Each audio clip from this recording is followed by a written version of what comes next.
Eh, Quiero hacer un feedback, una retroalimentación del examen. No sé si tienen algún reclamo, algo, alguna sugerencia. Al menos yo tengo algunas, ¿no? Pero quiero escuchar primero de ustedes. ¿Cómo les pareció el examen? El examen estaba bien, ingeniero. Todo lo que estaba en el práctico entraba. Solo que creo que faltaba un poquito más de tiempo, pero todo bien. Estaba largo el examen, Pues son 5 preguntas.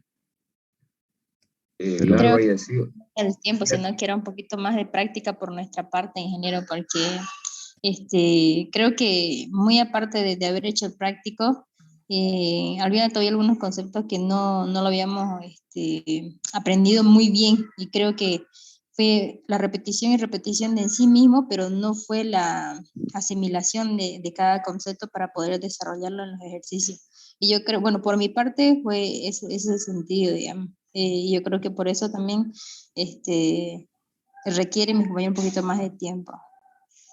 Muy bien. Muy buen análisis, Shirley. En realidad eran cinco preguntas. Yo tomé 15 minutos por pregunta. Harían 60 minutos, 1 hora y cuarto. Es por eso que planteamos 1 hora y cuarto el examen, 1 hora y 15 minutos, ¿no? Precisamente por eso, porque tomábamos cada ejercicio 15 minutos, que en algunos casos, por ejemplo, había un ejercicio que tenía solamente 2 incisos. Ese se podía hacer qué sé yo, en 3 minutos y compensaba a los que requerían más tiempo. O sea, no he planteado por plantear, ojo. He tratado de encuadrarme en un tiempo que sea racional, ¿no? Como por ejemplo, en el examen teórico nadie dijo nada que era demasiado tiempo. Cuando llegamos a los 12 minutos, ya la mitad había enviado el examen. A los 15 minutos casi todos ya estaban con el examen. Y eran 20 preguntas. Estábamos tomando, en realidad se toma medio minuto por pregunta y tendríamos que haber tenido solamente 10, pero hemos tenido 20, ¿no? Y aún así van a ver, y ahí por eso iba mi queja. No sé si hay algún otro comentario aparte del tiempo.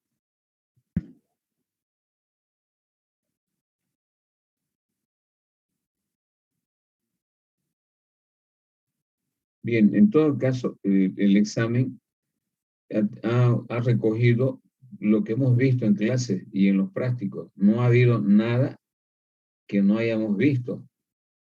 E inclusive los ejercicios estaban de acuerdo al práctico que resolvieron. Entonces, yo les decía de que algunos yo veo estudiar, yo también tengo hijos, de que esta materia piensan que es teórica. El alumno, la primera impresión que tiene, lamentablemente, porque algunos docentes lo hacen así, el facilismo, lo que hacen es agarrar y hacerles exponer. Lo que hacen es darles economía política. Economía política llevan los abogados hacia a nivel teórico, ¿no?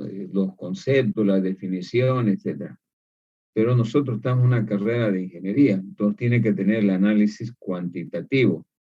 Aún así, hay algunos docentes, principalmente visto en industrial, un docente que no sabe de economía, ¿no? Por eso lo da, les hace exponer. ¿Por qué les hace exponer si ustedes se ponen a pensar? Porque él no sabe la materia. Y es un engaño, ¿no? Economía para los de industrial es muy útil en la parte de proyectos. Llevan ustedes preparación y evaluación de proyectos igual que los de sistema y ahí es útil. Economía es útil cuando la empresa, cuando usted va a administrar su empresa, va a gestionar su empresa. O sea, no son materias, si bien son materias que están en el área de las no troncales, sin embargo, tienen utilidad práctica, es decir, se lo utiliza, no son materias para completar la malla curricular. Y precisamente el enfoque matemático es la parte más importante de la economía porque hay, la aplicación es con la parte de la herramienta práctica, pues, ¿no? Entonces, esta materia tiene un componente matemático y hay que estudiarlo practicando igual que cualquier otra matemática. En la medida que yo practico, hago el ejercicio, voy a ver de que 15 minutos por cada una de esas preguntas será suficiente para poder terminar. Entonces yo hice precisamente ese ejercicio y es coherente, ¿no? Con la hora y 15 minutos, pensando siempre en utilizar 15 minutos por pregunta. Eso también va a depender de cómo ha practicado el estudiante, cómo se ubica rápidamente. Si ha hecho todos los prácticos o todo el práctico, obviamente se va a ubicar más rápido y lo va a resolver, que al final es algo mecánico, si ustedes se ponen a pensar también, ¿no? Una vez que le agarra uno el hilo, es algo mecánico. No hay mucho que pensar. Bien, de todos modos, vamos a considerar las observaciones que están haciendo para el segundo parcial. Pero yo tengo mi queja, ¿no? Dos quejas particularmente. La primera es de que uno ya está acobardado con este tipo de exámenes porque la trampa no falta, pues, ¿no? No faltan los matones, y ustedes mismos ya, toda vez de que son estudiantes y han desarrollado habilidades como para poder descifrar las posibles respuestas. No les voy a decir porque usted ya lo sabe, ¿no? Aparte de los clásicos matones que se ofrecen. Entonces, algunos cuando intercambiamos esto entre los... Sí, Kevin. No, seguro. Pero sí Bueno, tenemos auxiliar. Nos dio una ayudantía unos días antes. Tienen que hablarle a su privado para que los agregue al grupo. Y da buenas ayudantías. Yo, al menos eso me ayudó bastante en el examen. qué bien, Nicole. Sí, en realidad yo tengo ayudante, esta materia la doy también en ciencia económica. Allá tengo mi ayudanta para hablar como Evo, ¿no? Diferencia ayudante, compañero y compañera. Allá tengo una dama que es muy buena y que a mí me facilita enormemente porque toda la parte práctica lo hace ella. Yo hago un modelo solamente de ejercicio y más ejercicio lo resuelve y les prepara muy bien a los chicos. ¿Y por qué no en sistemas y industrial? ¿No? Porque la vez que he pedido, ¿no? Me han dicho que no tenían carga horaria, bueno, le han puesto pero, lamentablemente, y ahí pues aparte del docente tiene que ser el estudiante, ¿no? De solicitar a los directores de carrera ayudantes, porque ellos son los que reciben las ayudantías en función de las materias que tienen. Y bueno, no hay mucho interés pues de los directores de carrera como no en la materia, pero hace falta en estas materias que esté presente un ayudante para que les dé alguna mano, les pueda aclarar algunas dudas, etc. Lamentablemente eso ya escapa a mi buena voluntad. Conmigo hemos hecho siempre prácticos, después de cada unidad, prácticos para resolver en clases y obviamente hay otro práctico para ya, aparte de hacer en clases, que ustedes desarrollen la habilidad y eso ya es con la ayuda. En todo caso, yo reitero, como dijo Nicole, como dijo la otra compañera, Shirley, esto se aprende haciendo con lápiz y papel, ¿no? Practicando. Para graficar, por ejemplo, esa habilidad de rapidez básicamente con lápiz y papel y por eso hicimos el práctico de las funciones, si ustedes se acuerdan. Y agarré funciones parecidas a las que han hecho en el práctico pensando en que ya sabían graficar muy bien, por ejemplo, y sabían resolver ese tipo de funciones. Ojo, agarré esas mismas funciones o funciones parecidas a las que vieron ustedes en el práctico de funciones. Entonces, todo ha estado de alguna manera pensado, siempre con la intención de que hagan un buen trabajo. A esta altura de mi vida, cuando ya estoy para jubilarme, a mí no me interesa como los docentes, ¿no? de masacrar a los estudiantes. Aquí si pasan todos, si pasan consigo, les pongo la nota. Ese es mi propósito, solamente enseñar, hacer que la clase sea amena y que le recuerden siempre al docente, ¿no? Por lo que les ha dado, les ha orientado, pues les ha forjado algunos principios, ¿no? Porque yo soy, si ustedes han visto ya, una persona muy correcta, me gusta ser una persona vertical, dar ejemplos, ¿no? Me he enterado que hay algunos docentes inclusive que les venden su texto, ¿no? A los del sistema particularmente para sacarles plata. Hay docentes que no van a clase. Bueno, en fin, hay una suerte de una serie de aspectos que condicen. Mi único objetivo es con los estudiantes que aprenden la materia, que les guste la materia y que alguna vez lo apliquen, nada más.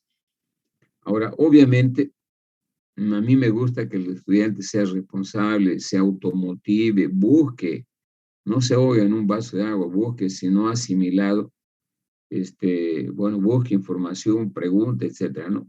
Pero no veo si eso en ustedes, ¿no? Ustedes solamente se desesperan cuando un día antes del examen.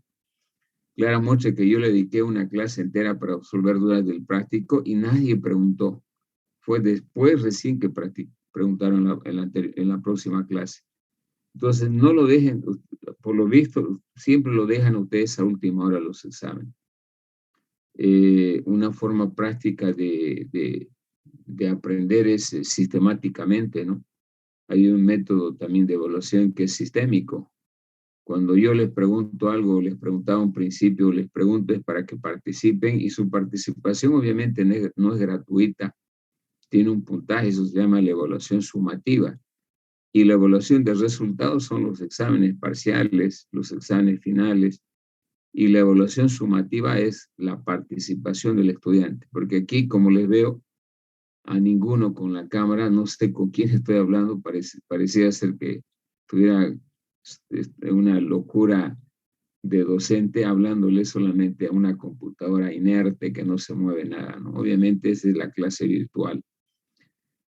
Totalmente fuera del lugar de una clase presencial donde se desarrolla empatía entre el docente y estudiantes, el docente puede inculcar principios y valores. Por este medio nada, es un medio congelado, etc. En consecuencia, no es lo mismo para el docente la motivación, me imagino que también para los estudiantes, pero aún así, para que una clase sea amena, por mucho que sea cálculo o que sea física, es importante las preguntas del estudiante, ¿no? Porque me imagino cómo de cansador debe ser. Yo recuerdo cuando era estudiante igual que ustedes, las clases tediosas donde solamente el docente hablaba y hablaba y hablaba o desarrollaba en la pizarra sus fórmulas, sus ejercicios. Es importante el feedback, la retroalimentación. Y eso, cuando se pregunta, se ve de que la estudiante está motivado. Y eso no veo en ustedes, ¿no? Mejor si ni siquiera me saludan. Cuando les saludo, raro el que contesta. Entonces, ese es un valor, por ejemplo. El hecho de que ustedes sean ingenieros no implica que sean corteses, que sean comunicativos, que sean personas que expresen sus sentimientos, ¿no? Es parte de los principios y valores que uno tiene. Y uno de los grandes fracasos, precisamente la persona que no desarrolla valores, principios, no desarrolla empatía, es de que no se adapta fácilmente al campo laboral, ¿no? Tiene resistencia porque hoy el mundo es tan competitivo y que no solamente se requieren competencias en lo que usted se ha formado, sino también para ser líder requiere otras competencias o para ser un hombre exitoso, como hablamos de los archimillonarios, Bill Gates, un Claure en Bolivia, etc. Son personas ampliamente comunicativas que expresan lo que quieren, que hablan.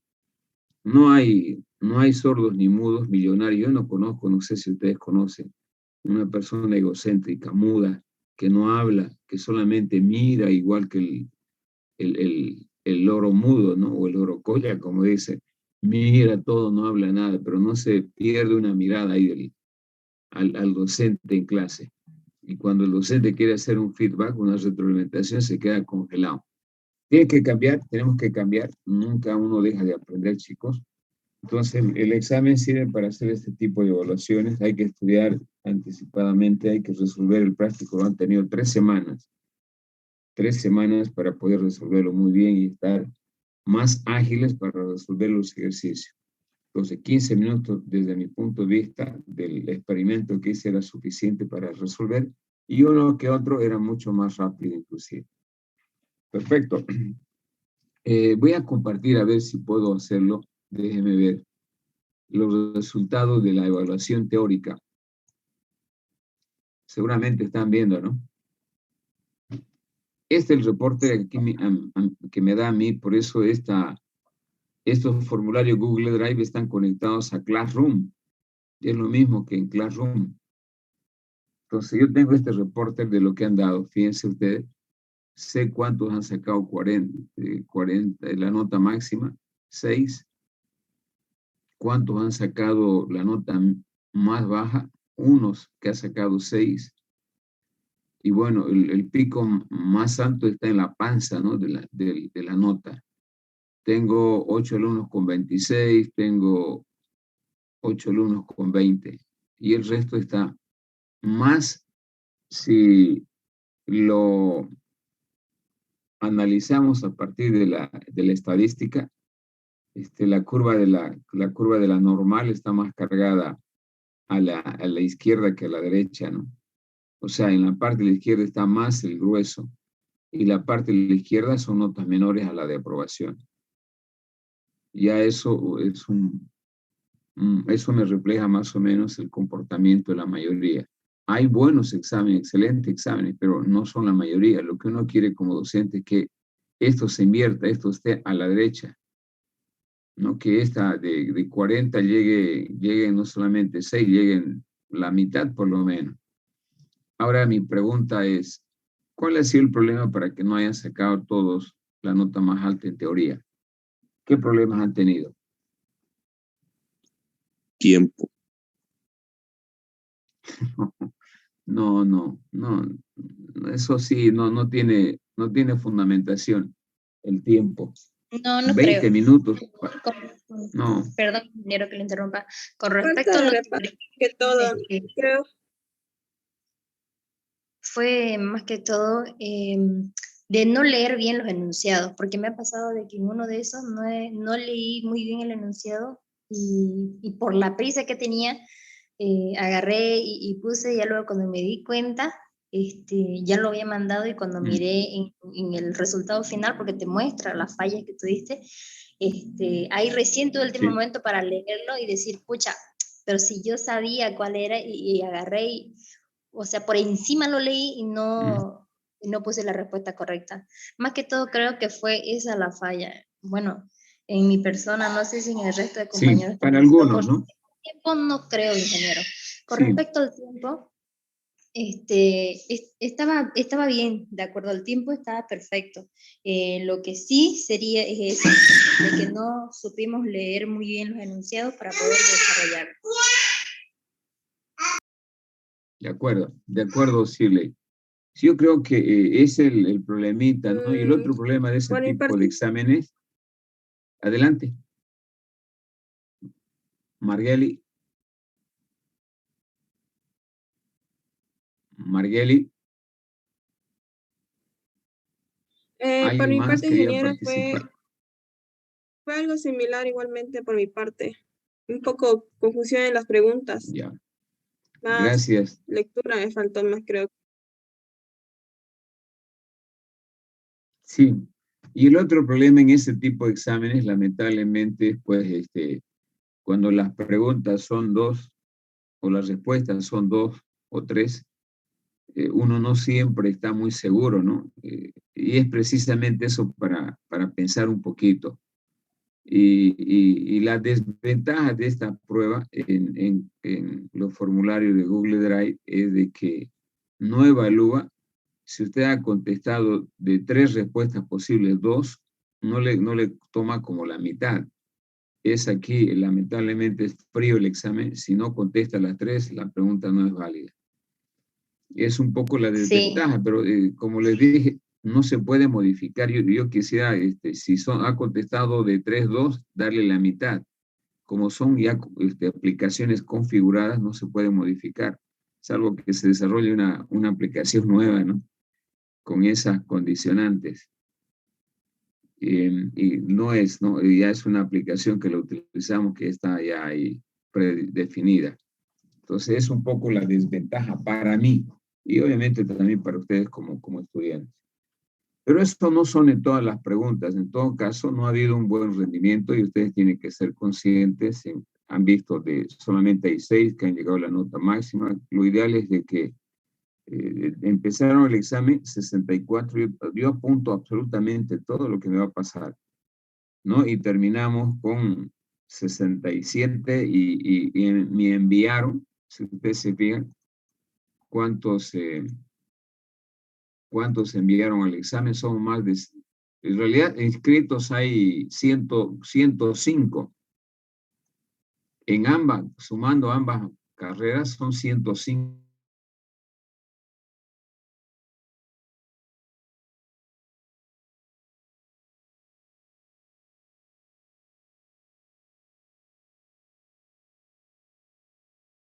ingeniero, no se le escucha ni se le puede ver, creo que su internet está fallando. Ingenieros.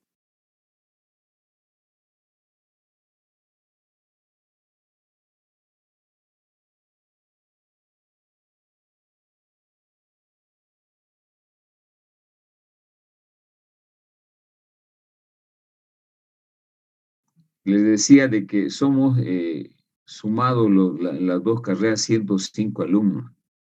Y me preocupa porque solamente han entrado al examen 67. Y seguramente, bueno, me preocupa por un lado y por otro lado estoy viendo que es una tendencia normal en este tipo de modalidad, ¿no?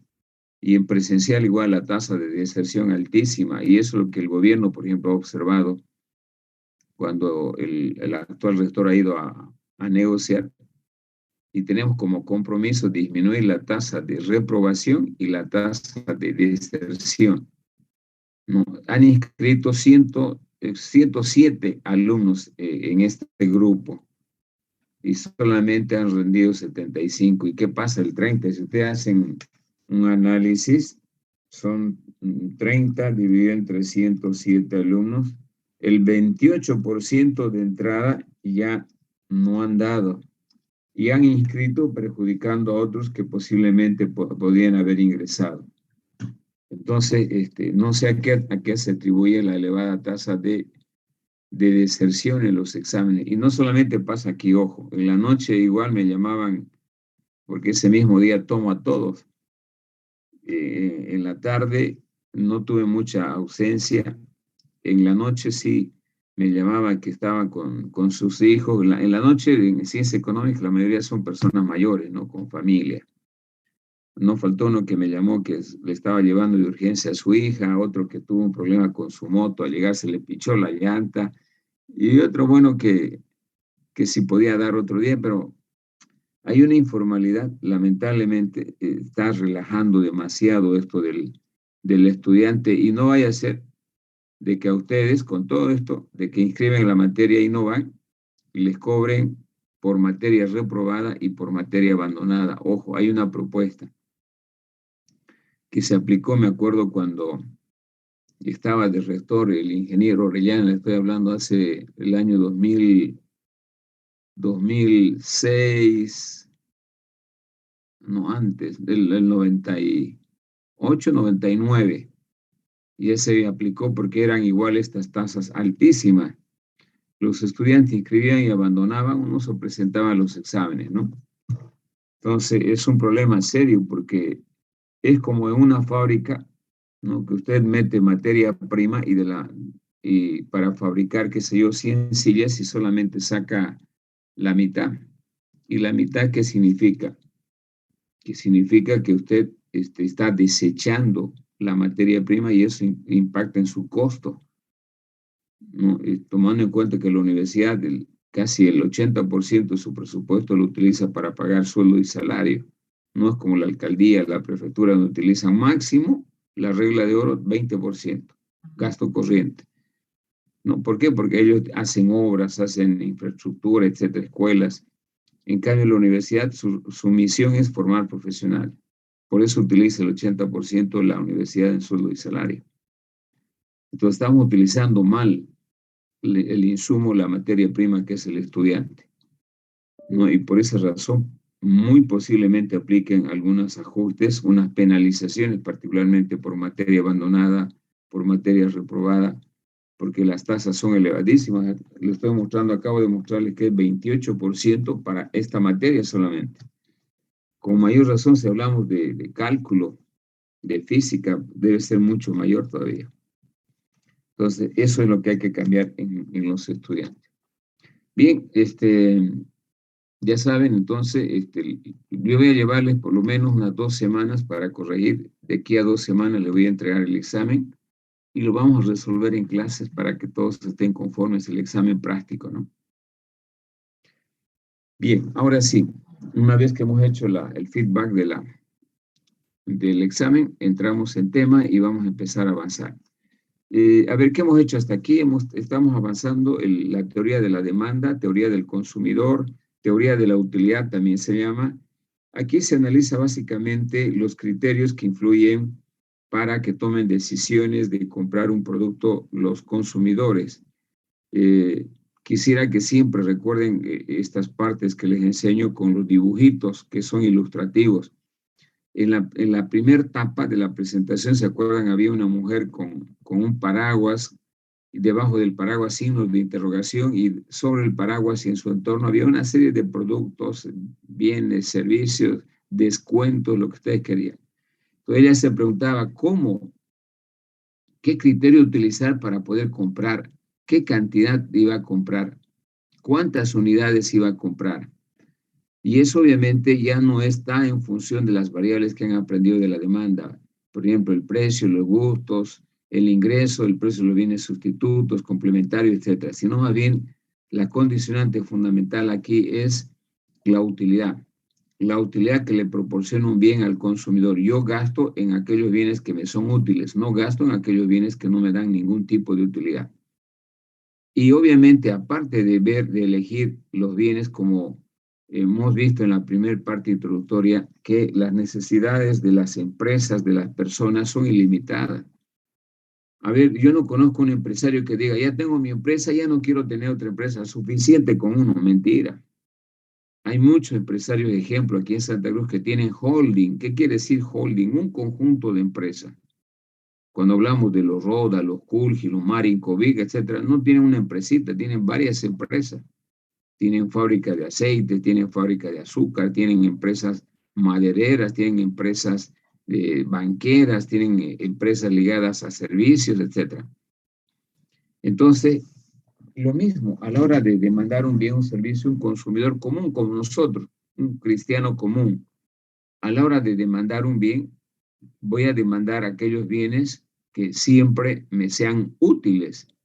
¿No? ¿Por qué? Porque los recursos, el dinero en este caso, es escaso. Segundo, yo voy a seleccionar aquellos bienes, voy a elegir aquellos bienes que me reportan un mayor nivel de utilidad.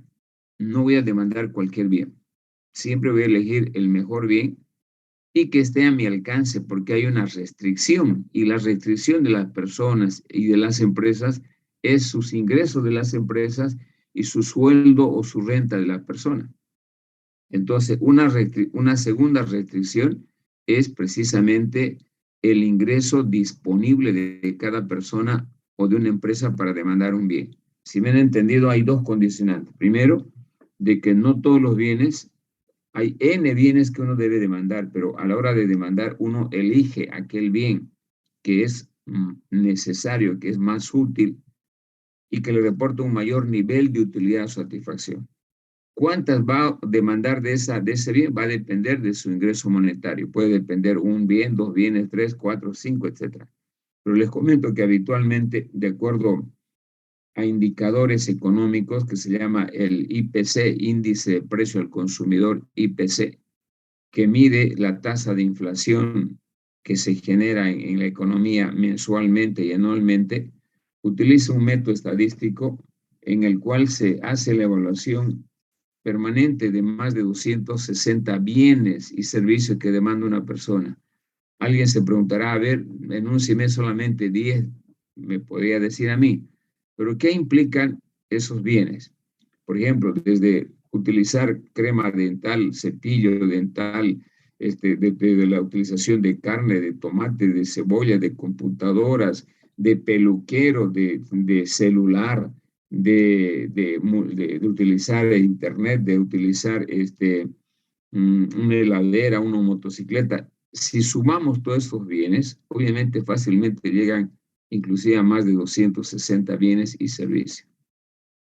Y entonces, ¿qué se hace en una economía para medir la inflación cada año? Se mide el comportamiento de esos precios, y eso hacen los estudiantes de ciencias económicas, ¿no? Que los que trabajan en el INE, en el Instituto Nacional de Estadística, todos los días van a los mercados a tomar nota para sacar precisamente el comportamiento de los precios. Entonces, habitualmente una persona demanda, chicos, algo más de 260 bienes, entre bienes y servicios.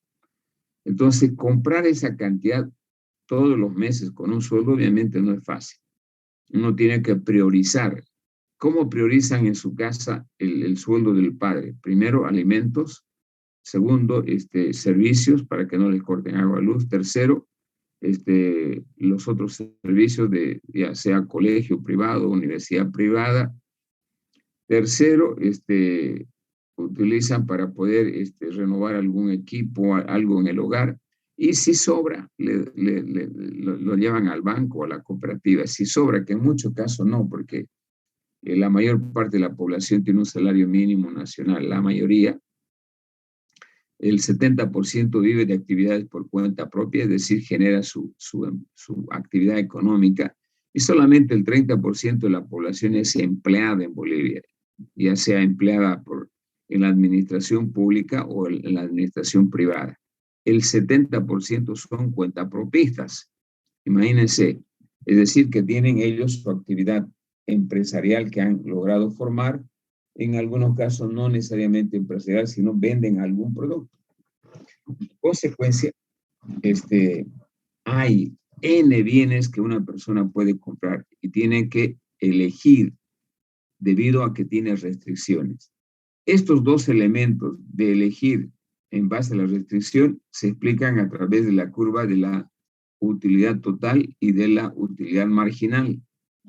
Y precisamente a partir de esto voy a enganchar lo que estábamos viendo en la clase anterior. Estas figuritas que estoy compartiendo acá en la presentación me representan precisamente el comportamiento, la demanda del consumidor. Para empezar, la utilidad de un consumidor se puede representar a través de una función, ¿sí? En este caso, la utilidad total viene a ser una función que va a depender de las diferentes cantidades que yo demande de un determinado bien o bienes diferentes. En este caso vamos a hablar de diferentes cantidades de un solo bien, que podrían ser diferentes bienes porque las utilidades son sumativas bajo este enfoque. Bueno, voy a poner N, no lo voy a cerrar, XN. Habrá un N, no, hipotéticamente sí se puede utilizar este N. Y precisamente eso me está mostrando esta curva, este gráfico.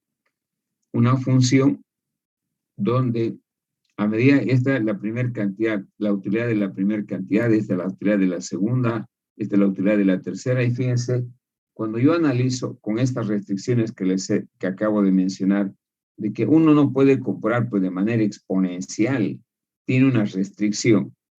Y además uno no puede comprar cientos y miles de un solo bien, no puede tener 1000 casas. Desde el punto de vista racional, 1000 vehículos, ojo. No hay esos casos. Puedo tener 5, 10, 15 casas, sí, pues es normal, pero que ya llegue a 1000, a 2000, no es racional. ¿No? En lugar de comprar casa, podría hacer una empresa, etcétera, etcétera. Eso me dice un poco la lógica, ¿no? Pero en todo caso, a medida que yo voy aumentando la cantidad demandada de un bien que está en el eje de las X, y acá mido la utilidad total, el comportamiento normal con las restricciones de este enfoque me dice de que yo demando bienes hasta un cierto nivel, ¿no? Desde el punto de vista, acuérdense los supuestos, aquí el consumidor sabe su ingreso, sabe el precio de los bienes y es un consumidor racional, es decir, toma decisiones racionales, es decir, toma decisiones al margen. Ya van a ver qué implica eso. Su comportamiento muestra más o menos un gráfico de esta manera y llega a un máximo. Aquí el consumidor está maximizando su utilidad. Eso implica que desde el punto de vista racional no debe demandar más unidades. Aquí está maximizando su utilidad total. ¿Por qué? Porque cada unidad extra después de esta va a hacer que disminuya su utilidad total, ya no sea algo beneficioso, sino sea algo que no le beneficia. A eso le llamamos desutilidad. Esta barra, por ejemplo, ya no es útil. ¿Por qué? Porque está gastando, demandando este bien sin que le reporte una utilidad máxima como la anterior. Prefiero quedarme aquí y esto ya no demando. Porque si demando esto, mi utilidad total está disminuyendo. Entonces, ese es un comportamiento racional. Yo solamente demandar hasta que el bien me maximice su utilidad. Aquí puedo demandar 1, 2, 3, 4 bienes. Con estos 4 bienes estoy maximizando. ¿Puedo demandar el siguiente bien, el quinto? Sí, no. Digo sí, no. Puedo demandar sí, pero su utilidad va a ser la misma. ¿Cuál va a ser el incremento? Ninguna. Entonces sigo nomás acá, en este número de bienes. ¿Puedo demandar el siguiente, el azul? Sí, pero no debo. ¿Por qué? Porque mi utilidad que está en máximo va a quedar aquí. Se va a quedar aquí a este punto. Entonces ya no es una decisión racional. Estoy gastando sin motivo. Entonces siempre una curva de utilidad total va a tener esta forma. Un ritmo creciente hasta este nivel. Aquí tiene un rendimiento creciente. Y luego acá crece esta curva, pero a un ritmo decreciente se le llama. Lento. Eso significa que cada unidad extra que yo demando, no cada vez me reporta un menor nivel de utilidad marginal. La utilidad marginal es decreciente y aquí es creciente, la utilidad total. Entonces aquí hay 2 segmentos. Este segmento que tiene un ritmo creciente de esta curva, que hay un punto de inflexión que hace que cambie a una campanita esta figura, y es la etapa hasta aquí, de la etapa de crecimiento, pero a un ritmo decreciente. Crece, pero a un ritmo decreciente. Y bueno, acá llega un máximo y aquí decrece, ya es negativo esta parte, ¿no? Entonces esto me dice que si hay un límite para demandar un bien, y el límite es una cantidad determinada de un bien desde el punto de vista racional. Este comportamiento que estamos viendo acá, se puede también analizar a partir del análisis de la utilidad marginal. La utilidad marginal viene a ser la pendiente, si usted quiere, o la derivada, o la pendiente de la utilidad total. ¿Cómo se representa? A través de este gráfico. ¿No? La utilidad marginal me está mostrando de manera objetiva la unidad extra que demando y su efecto en el aumento de la utilidad total. Y precisamente su impacto en la utilidad total es decreciente. Cada vez que yo demando, fíjense, la primera unidad me da una utilidad marginal alta, la segunda menos, la tercera menos aún, la cuarta mucho más menos, la quinta cero, porque este nivel es cero, y la sexta negativa. Eso significa que yo puedo demandar hasta donde la utilidad total me reporte una utilidad marginal cero. Si la utilidad marginal es positiva, yo puedo seguir demandando. Si la utilidad marginal es cero, ahí estoy maximizando. Y si la utilidad marginal es negativa, debo dejar de demandar un bien. Es decir, si yo voy a intentar hacer en este gráfico, si yo los uno a estas 2 curvas en un solo gráfico, acá voy a medir la utilidad total y aquí puedo medir la utilidad marginal.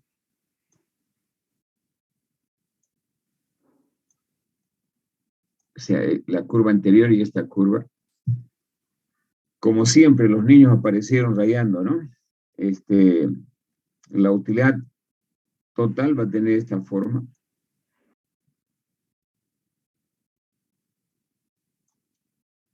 Y la utilidad marginal va a ser una curva que va a ir aumentando con las primeras unidades, llega un máximo y luego empieza a disminuir. Y va a coincidir con este punto de aquí, con el nivel máximo, cuando la utilidad marginal sea igual a 0. Es decir, esta curva va a bajar así, va a llegar a 0 y toma valores negativos. Esta es la utilidad total y esta viene a ser la utilidad marginal. Que lo vamos a representar con una MG, utilidad marginal. Entonces, como podrán ver, en este enfoque que se llama cardinal, yo puedo medir cuánto voy a obtener de utilidad, porque es el objetivo, ¿no? Ya lo van a ver en la parte matemática. Si yo tengo, por ejemplo, les voy a dar un anticipo de cómo manejamos esto algebraicamente. Aquí estoy maximizando. Yo tengo que llegar a un máximo de satisfacción. De un máximo. Y hay una cantidad determinada que no sabemos cuánto es esta cantidad máxima con la cual el consumidor va a estar satisfecho a maximizar su utilidad. Si yo parto de una función de utilidad X, por ejemplo, una función cualquiera, que es igual a 40, 40x menos 10x al cuadrado. Acá es 10, 40x. Esta es mi función de utilidad. Si yo le doy valores a esto, voy a tener una curva de este tipo. Cuando hagamos ejercicio lo vamos a verificar. A partir de esta función de utilidad, voy a hacerla más clarita.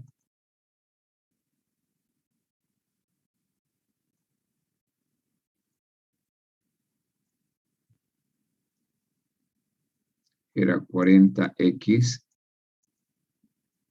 menos 10x al cuadrado. Ya saben que la utilidad marginal está acá.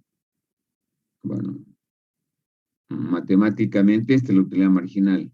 La derivada de la utilidad total respecto a x cuando yo tengo funciones. Y cuando tengo tabla, utilizo esta fórmula. Bien. Voy a utilizar, como tengo una función de utilidad aquí, la derivada. Derivada de la utilidad total de x respecto a la variable x va a ser igual a 40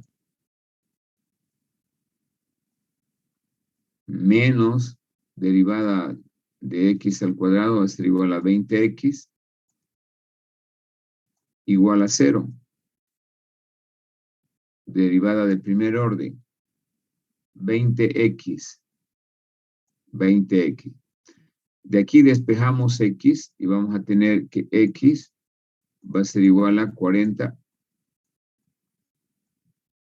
sobre 20.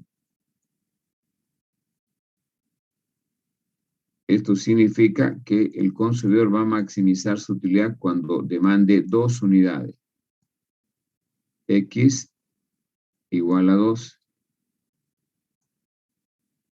Es decir, si esta fuera esta función que estamos planteando acá, si esta fuera esta función, esta cantidad sería igual a 2. O dicho de otra manera, esta es la utilidad marginal. Esto que hemos sacado de la utilidad marginal. La utilidad marginal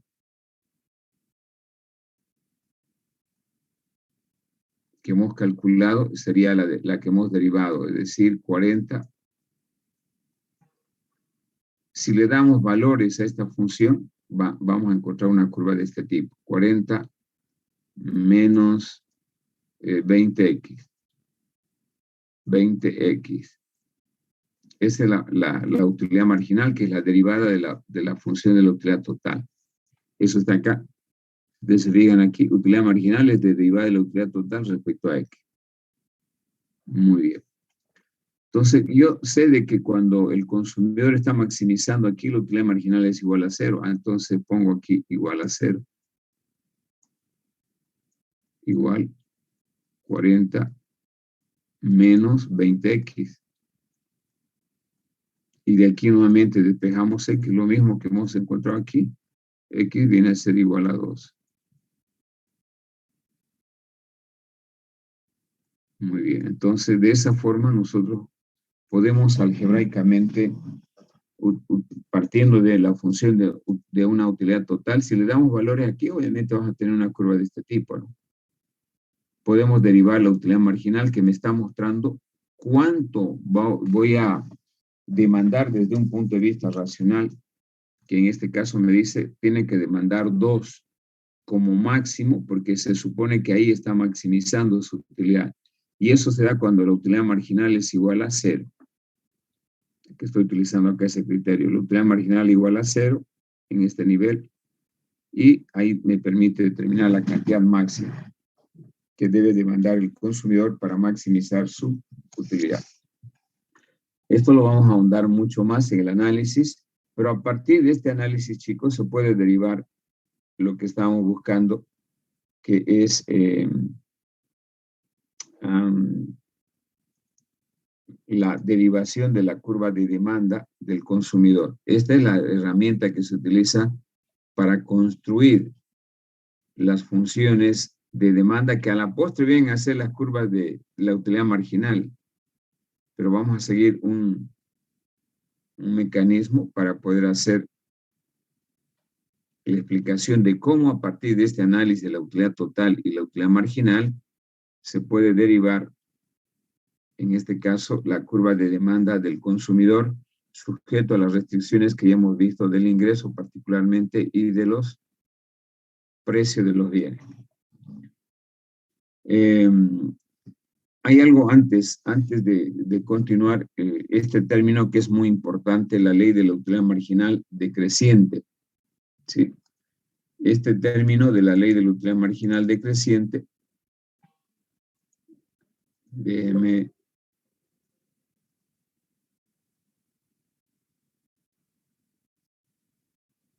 voy a checar para que entre el título. Bien, ley de la utilidad marginal decreciente. ¿A qué le llamamos ley de la utilidad marginal decreciente? Al comportamiento de esta curva. Fíjense ustedes, aquí estamos representando la utilidad total, que tiene esta forma clásica que ya saben. Este es el eje de la cantidad del bien y esto me está mostrando la utilidad. Que estos, hipotéticamente, estos ratoncitos me explican de una manera objetiva a qué se le llama la ley de la utilidad marginal decreciente. Si ustedes se fijan, estos son maní que están comiendo, perdón, galletas que están comiendo los ratones, si ustedes traducen en inglés, y esto es la utilidad marginal decreciente en Speaking English. En consecuencia, a medida que estos bichitos van comiendo, van satisfaciendo sus necesidades, pero no pueden comer pues hasta un límite indefinido. Hay un límite para todo. Hipotéticamente, de una manera sarcástica, muestran también que la utilidad marginal es coherente. Fíjense, aquí ya no puede comer, ha acumulado tanto, pero ya no puede comer, está satisfecho. Ahí está maximizando su utilidad un consumidor. Unidades adicionales de más galletas para este ratoncito sería intoxicarse, sería que en lugar de provocarle una utilidad, le va a provocar una desutilidad. Entonces no hay forma de poder demandar más para maximizar la utilidad del consumidor. A esa descripción gráfica se le llama la ley de la utilidad marginal decreciente, que dice que a medida que aumenta la cantidad consumida de un bien, en este caso este bien galletas, la utilidad marginal de ese bien tiende a disminuir. Es decir, la utilidad de cada unidad extra que yo voy demandando cada vez es menor. ¿Por qué? Porque ya está satisfecho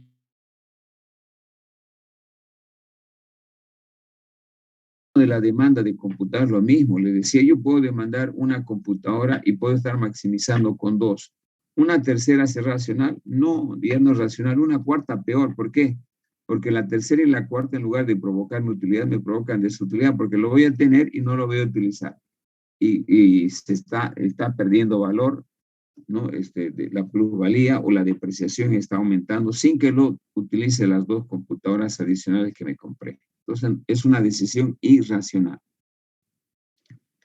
El análisis de la utilidad marginal permitió resolver varios problemas de la vida real, como por ejemplo la paradoja del valor. Les voy a explicar la paradoja del valor, que es una apreciación subjetiva, que una apreciación subjetiva más bien determina el valor de las cosas. Entonces se puede afirmar que la utilidad marginal y no la naturaleza objetiva es la que determina el valor de los bienes o servicios. ¿A qué se refiere la teoría del valor?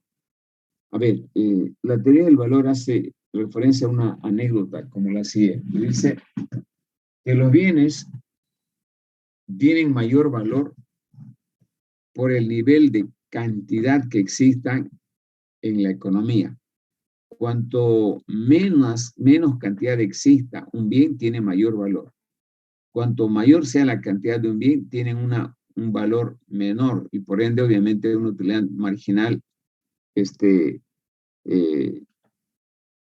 cada vez menor. Dice la teoría del valor, a ver, analice un individuo que está perdido en el desierto y que tiene en su bolsillo 3 diamantes, ¿no?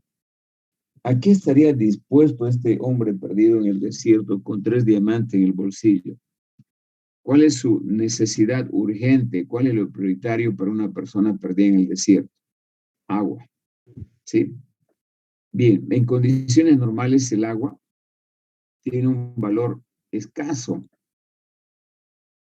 Aquí, en este momento, por ejemplo, el valor de un litro de agua procesada puede valer 5 bolivianos, no procesada, agarra su grifo, tiene un valor simbólico, ¿no? Pero en las condiciones en las que estamos narrando de un individuo que está perdido, obviamente la utilidad marginal de cada litro de agua que quisiera comprar un perdido es mucho mayor. Segundo, el diamante con el cual estamos comparando. El diamante es un bien escaso, no es abundante. El diamante solamente tiene una utilidad de adorno. Es un bien que se utiliza básicamente en el ámbito de la joyería o del ámbito de la demostración de fortuna. O sea, es algo simbólico. Sin embargo, tiene un gran valor. No cualquiera puede tener un diamante, ¿sí? ¿Y por qué tiene ese gran valor? Porque es escaso. Por lo tanto, su utilidad marginal es altísima. Cada unidad adicional de diamante que quisiera tener es altísima. Viceversa, el agua abundante, el agua se utiliza para todo. Sin el agua el ser humano no vive. Sin el agua no podíamos producir absolutamente nada, etc. Sin embargo, tiene una utilidad marginal bajísima, escasa, porque como existe en abundancia el agua, cada unidad extra no es un problema. Bien, volvemos ahora al ejemplo del hombre perdido en el desierto. Seguramente el hombre con sus 3 diamantes estaría dispuesto a cambiar por un litro de agua los 3 diamantes. ¿Y por qué toma tanto valor el agua y por qué no tiene valor el diamante? Porque en ese momento, en ese escenario que les estoy comentando, ¿no? El diamante no le sirve para nada. El diamante en ese momento a una persona que está perdida no le sirve, pero sí le sirve el agua para seguir viviendo. Por lo tanto, como no hay el agua, adquiere un valor marginal altísimo y seguramente estaría dispuesto a entregar el perdido en el desierto, los 3 diamantes por un litro de agua.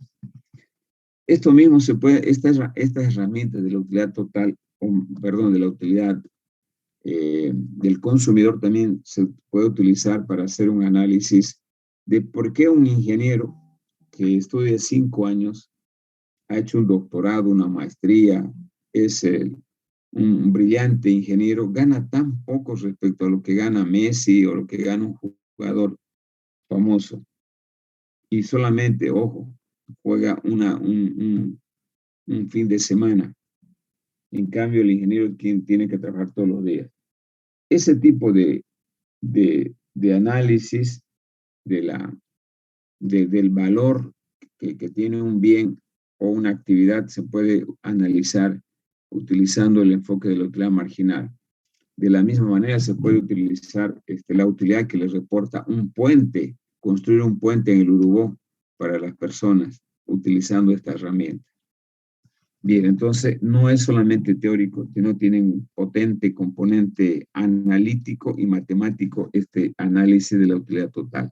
Y entre ellos la utilidad marginal que me dice el valor de cada unidad extra, es el concepto teórico. El valor de cada unidad extra que demanda el consumidor. A medida que va aumentando más unidades, su utilidad crece hasta un límite, no puede demandar más, porque si quisiera estaría siendo irracional, gastando para obtener menos utilidad, y eso no hay. En la vida real no hay. Todos somos racionales. Todos gastamos de una manera racional los recursos escasos que tenemos. Bien. ¿Cómo en ese contexto logra el equilibrio el consumidor? Bueno, estoy utilizando para hablar de equilibrio esta nivelación de esta balanza, hipotéticamente, ¿no?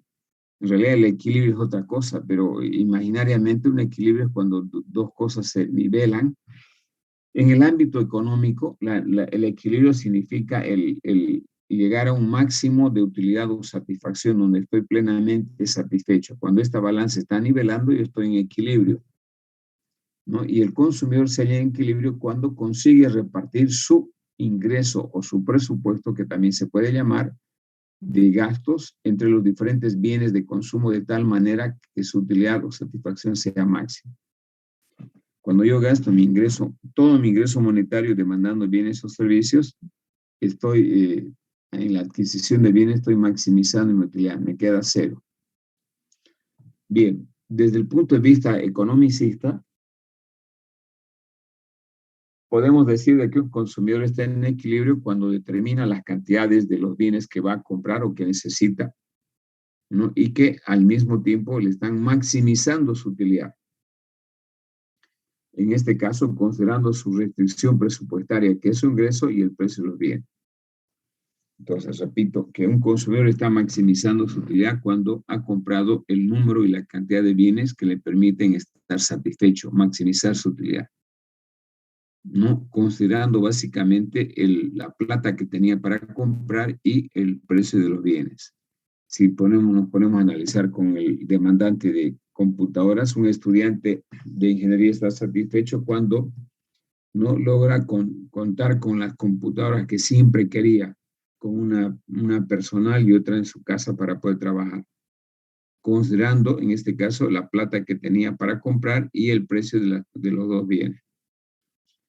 Es decir, este equilibrio podemos analizarlo en el marco de dos contextos. En un contexto donde le llamamos equilibrio simple de un bien y un equilibrio compuesto o de más de dos bienes o de dos o más bienes. En el primer caso, en un modelo simple donde el consumidor hipotéticamente demanda un bien, ojo, el análisis economicista tiene muchos supuestos y uno de los supuestos es precisamente manejar este comentario que estamos haciendo acá. Analizar el equilibrio del consumidor solamente con un bien.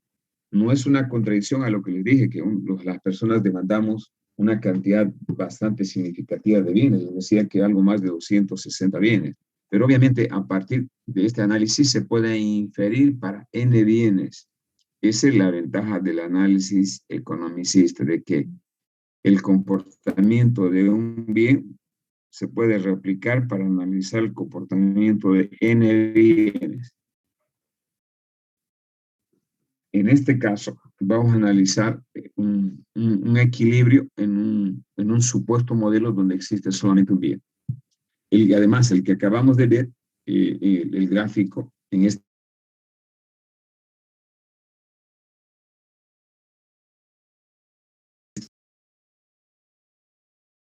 vuelvo a lo que estamos queriendo ver.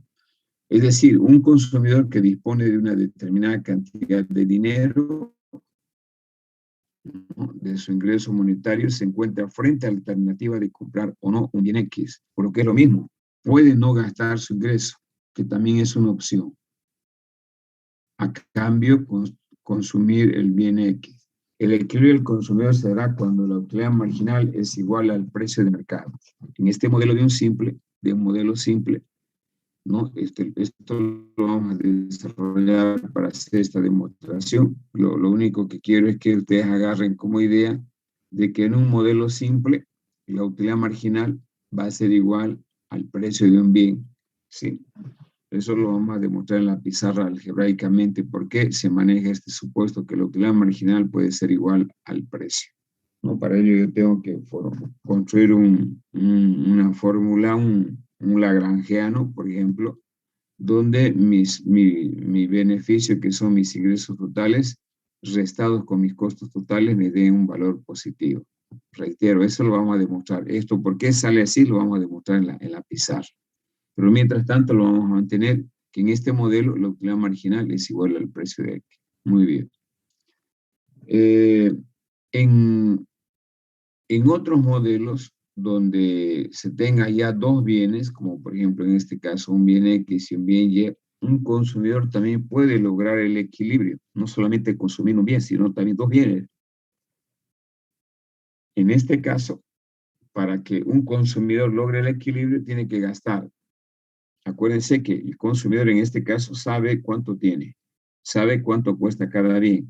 En ese marco va a lograr el equilibrio, es decir, va a lograr maximizar su utilidad o satisfacción, que es el concepto de equilibrio que estamos manejando cuando las utilidades marginales de los bienes que va a demandar sean igual. Esto obviamente se puede prolongar más, que tomando en cuenta que el ser humano puede demandar n bienes. Yo puedo aquí colocar puntos suspensivos, utilidad marginal para un bien N, dividido entre el precio N. Es decir, una persona puede demandar más de dos bienes, no solamente dos, pero el modelo me analiza con dos bienes porque yo utilizo un plano cartesiano XY. Por eso, porque utilizo un plano cartesiano XY, utilizo generalmente este tipo de fórmulas de igualdades. A esto se le llama el principio equimarginal, que me dice que a la hora de demandar dos bienes, un consumidor debe demandar de tal forma que el cociente entre la utilidad marginal por unidad, por peso monetario gastado, debe ser igual a la utilidad marginal de otro bien, no por unidad monetaria gastada en ese bien, hasta la utilidad marginal de N por precio N gastado en la compra de ese bien. Además, debe igualar, me dice, que el ingreso sea igual al gasto, es decir, el ingreso del consumidor debe ser igual al gasto. Entiéndase como GT, gasto total. Que en realidad esto es el gasto total. Si usted multiplica el precio de un bien que ha comprado por la cantidad de ese bien, el precio del bien Y que multiplicado por la cantidad que ha comprado le va a dar, en este caso, el gasto, de tal manera que en este modelo el ingreso es igual al gasto.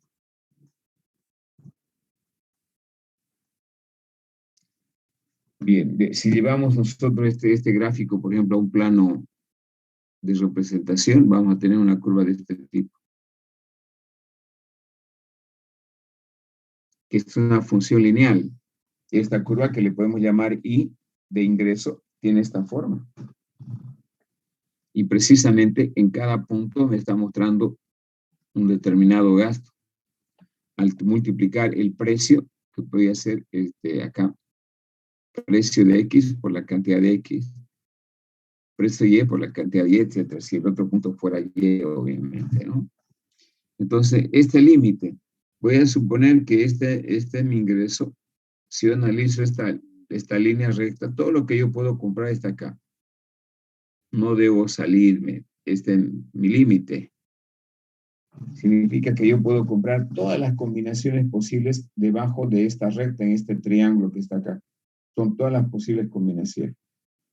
Entonces, el análisis de un modelo de dos bienes, ya cuando veamos la parte numérica, vamos a utilizar estos dos supuestos. Vamos a calcular la utilidad marginal de una función, vamos a dividir en su precio, y eso tiene que ser igual a la utilidad marginal del otro bien dividido entre su precio. Es decir, en este enfoque, las utilidades marginales por peso gastado para estar en equilibrio deben ser iguales. Y en segundo lugar, que el ingreso debe ser igual al gasto, tomando en cuenta que esto es gasto. Bien, eso en relación a un modelo de dos bienes. Entonces, el modelo de un bien, ya saben, de que la utilidad marginal es igual al precio. En un modelo de dos bienes, ya saben que el consumidor, para estar en equilibrio, debe cumplir estas dos condiciones. No sé si tienen alguna pregunta hasta aquí.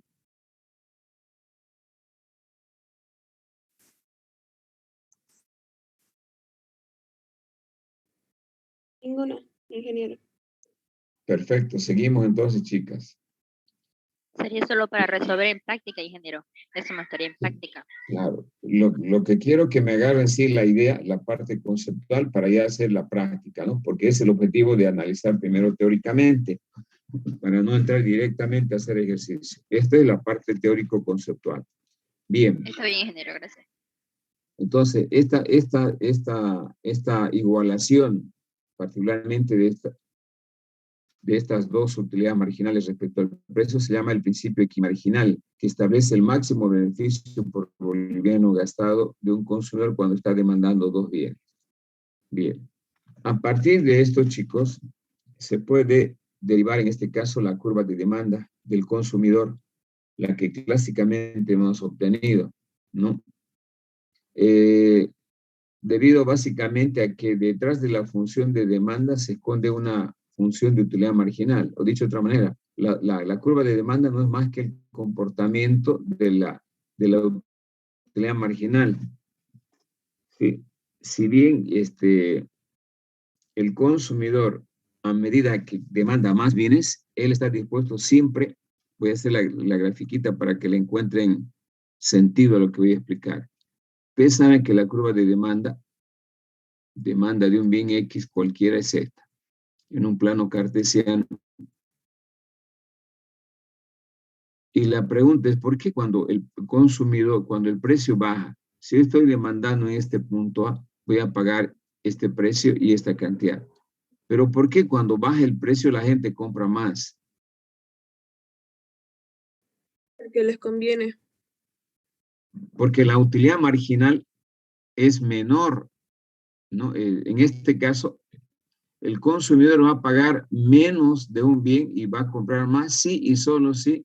Obviamente, el precio baja porque cuando hay más cosas, la utilidad marginal, acuérdense, aumenta, ¿no? Porque cuando hay poca cantidad, el precio es alto. Esta es una cantidad 1. Pero por una cantidad mayor, el consumidor nunca va a estar dispuesto a pagar el mismo precio. Va a estar dispuesto a pagar este precio 2. ¿Por qué? Porque la utilidad marginal, en este caso, para la cantidad 2 es menor. Ya no es como la primera. Acuérdense del cuentito que les hice del hombre perdido. Y hemos dicho de que el precio, el valor de un bien está en función de la cantidad que existe en el mercado. Cuanto más exista, va a tener menor precio. Aquí hay más cantidad. El punto B tiene más cantidad y por lo tanto va a tener menos precio. El caso del diamante.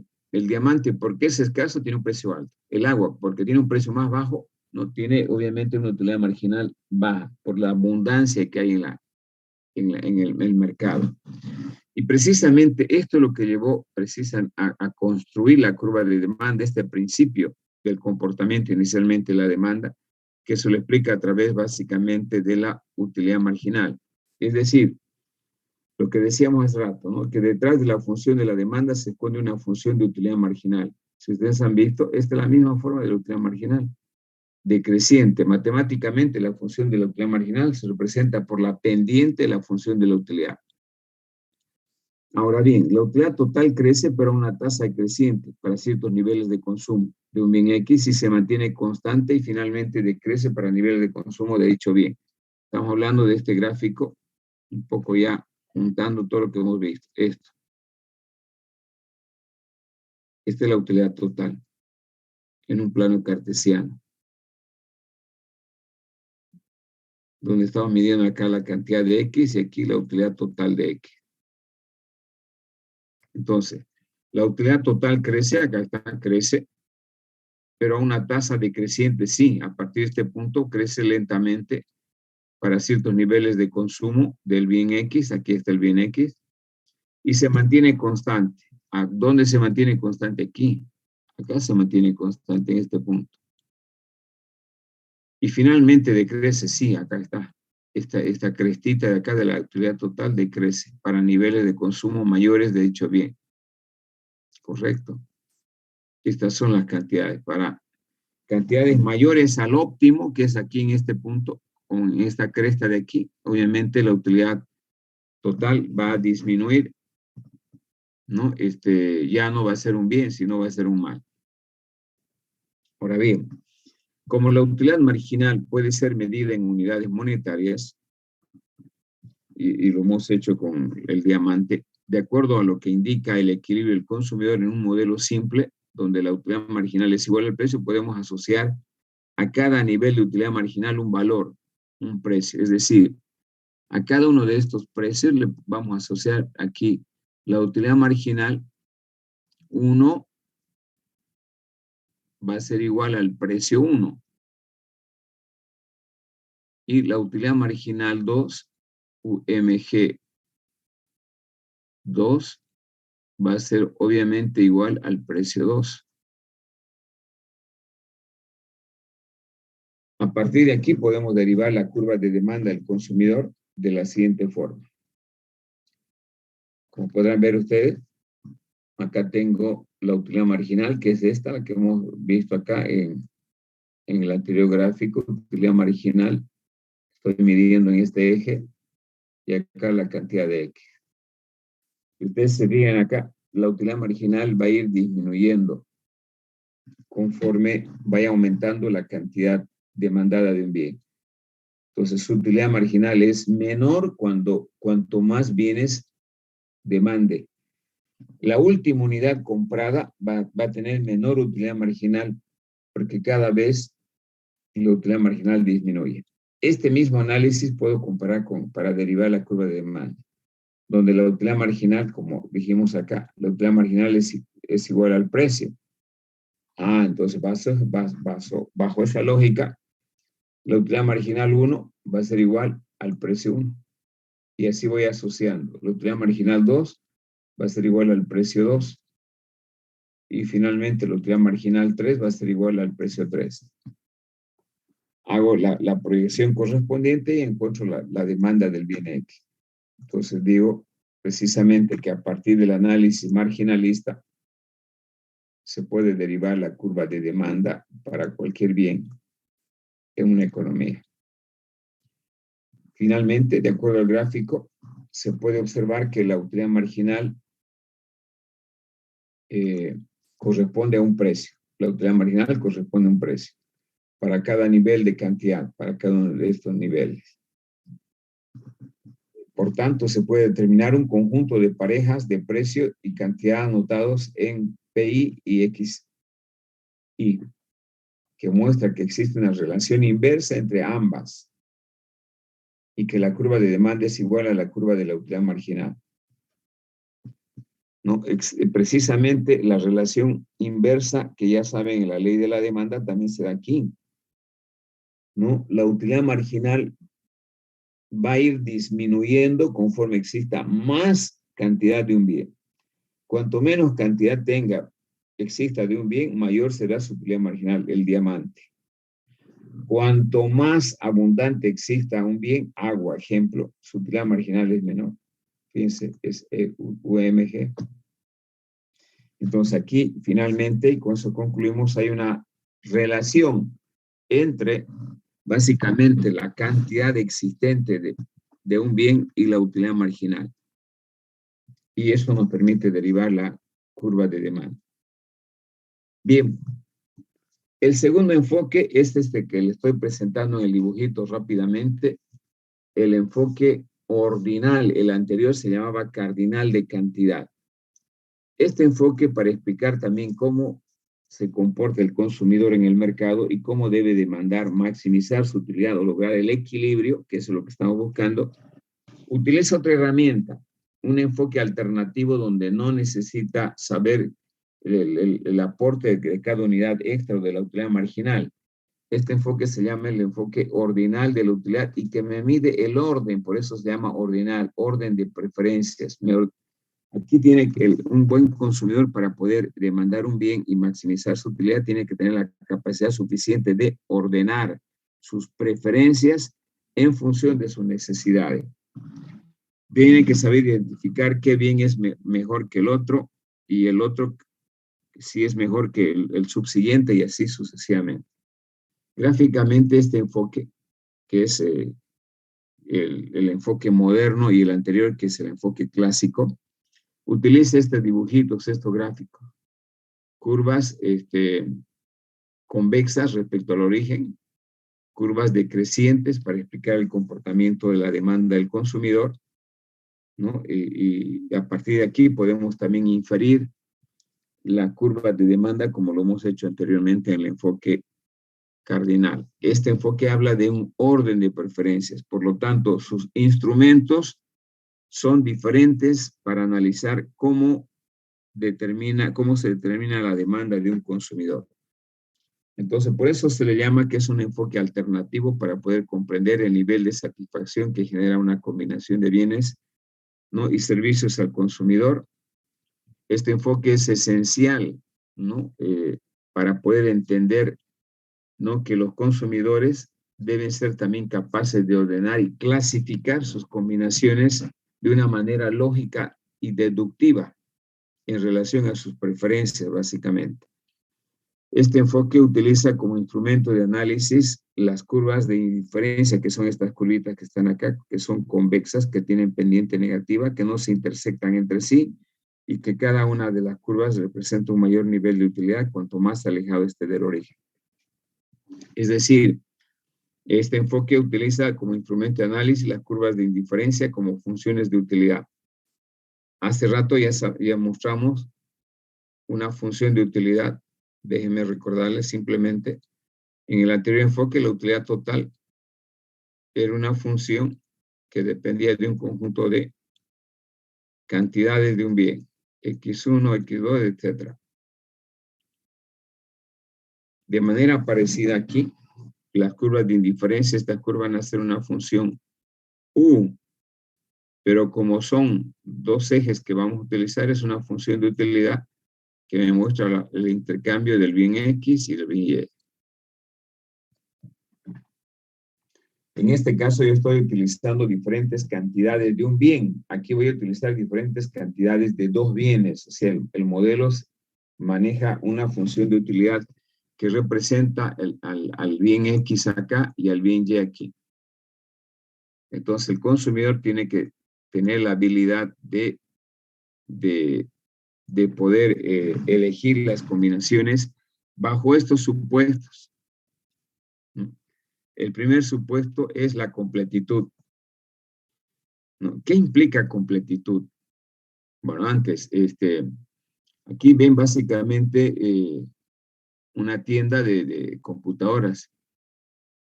En esta tienda, este señor, demandante está analizando cuál es la mejor combinación entre computadora e impresora que va a demandar, supuestamente.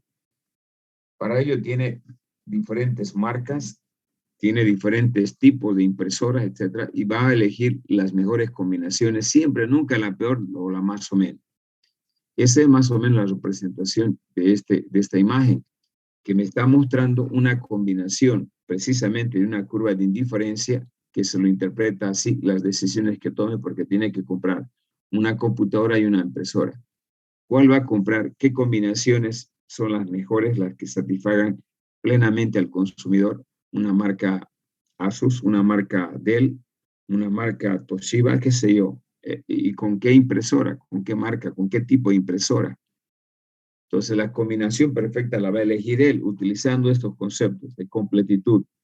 Se considera que las preferencias son completas cuando un consumidor está en capacidad de decidir sobre la deseabilidad o preferencia entre dos combinaciones de bienes A y B.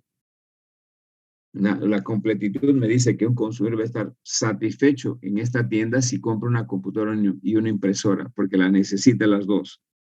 No solamente se va a quedar con la computadora porque no va a maximizar su utilidad con la computadora, sino también con la impresora.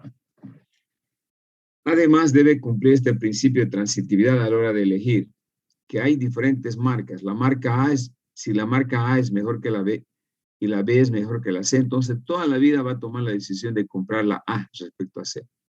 Es un principio de transitividad que inconscientemente uno lo aplica. Y aquí sigo insistiendo, cuando usted quiere comprar, quiere ir al cine con su corteja, va a elegir la peor película. La película más o menos o la mejor película. La mejor película. Cuando usted quiere comprar una computadora, ¿cuál compra? ¿La peor, la menor, la mejor o la más o menos? La mejor. Todas las actividades conscientes que realiza el ser humano son transitivas. Al momento de elegir algún bien o de comprar algo, siempre va a elegir el mejor, no el peor. Finalmente, esto también es verdad. Por principio, ya sabemos que para un ser individuo, para una empresa, cuanto más plata tenga, mejor. Cuantos bienes compre, mejor. Cuanto más bienes compre, mucho mejor. Entonces, este supuesto también dice de que todos los bienes, absolutamente todos los bienes, casa, equipo, computadora, formación, grados académicos, son deseables porque es lo que quiere el ser humano. Por lo tanto, el consumidor prefiere consumir más bienes que menos toda la vida. Yo prefiero tener 2 carreras que una sola. Quiero ser ingeniero industrial e ingeniero en sistemas, porque con cualquiera voy a encontrar trabajo. Es mejor siempre no ser licenciado en ingeniería industrial o licenciado en ingeniería en sistemas. Es mejor ser magíster en sistemas o doctor en ingeniería industrial. Y así podemos colocar varios ejemplos. El comportamiento natural del ser humano es ese, a tener más que menos. Bien, les voy a dejar pensando con estos 3 principios que vamos a utilizar en este enfoque, el de la completitud, transitividad y cuanto más mejor, para poder arrancar la próxima clase. Vamos a quedar aquí, quiero que activen su cámara para hacer la asistencia.